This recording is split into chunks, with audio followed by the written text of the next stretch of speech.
Hello and welcome to episode 203 of the Daily Sales Message, where every single day I share a piece of simple and actionable advice that's designed to help you feel more confident and sell more stuff too. If you're new around here, my name is James Newell. I teach people how to sell for a living, and for me, it comes in two very distinct components. It starts with having a clear sales message, being able to articulate clearly and concisely what you actually offer. And then secondly, it comes down to selling confidence, your ability to be relaxed and comfortable and confident in a selling situation. In this episode of the Daily Sales Message, we are talking about what's next, and not forgetting what's next and talking about it. What does this pertain to? I will explain.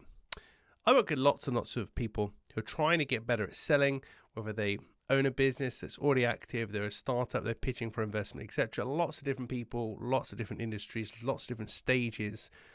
But often, when they struggle with sales and selling, they forget this one piece of information, which is what's next, the next steps. They forget to ask for the business first and foremost. Would you like to go ahead? How does that sound to you? That kind of thing. But then they forget to actually articulate what happens next is. So if you'd like to go ahead, or thank you, you'd like to go ahead, this is what will happen next. We need to book a call, send you an invoice, do this, do that, etc. So it's a really, really quick reminder today that you need to be clear with your buyer, I was going to say audience then, with your buyer, about what comes next when they buy. Because if you don't have that ready, not only will it confuse the person, they won't feel very sure, it also gives the impression that maybe you don't sell what you're selling too often, and maybe you weren't expecting to sell it to that person at that point. So you've almost been taken by surprise. You're so used to being turned down and rejected that now you've offered something to somebody and going, yeah, actually, James, love to do that. You're like, okay. Hang on a minute. And you can maybe be a bit flustered and not do what you need to do.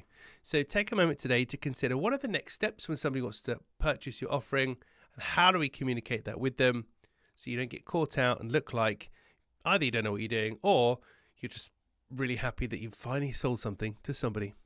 That's it for this episode of the Daily Sales Message. Tomorrow in episode 204, we're going to be talking about words, damaging words, and a couple of words in particular that you really, really need to steer clear of. But depending on your offering, your business, your product, your service, there's quite a few different words that probably come into play for you, but we'll talk about that tomorrow. In the meantime, if you haven't already, pop on over to sellingconfidencescore.com. That's sellingconfidencescore.com. In 2 minutes, there will be 20 yes/no questions. You can get a free Selling Confidence score across 4 areas of selling. You can find out where you're doing well, where you're not doing so well, and more importantly, you'll be issued with a free and customized action plan to give you even more free actionable advice that's designed to help you feel more confident and sell more stuff too. So that's sellingconfidencescore.com. Thank you for listening or watching all the way to the end. I'll see you tomorrow for another exciting edition of the Daily Sales Message.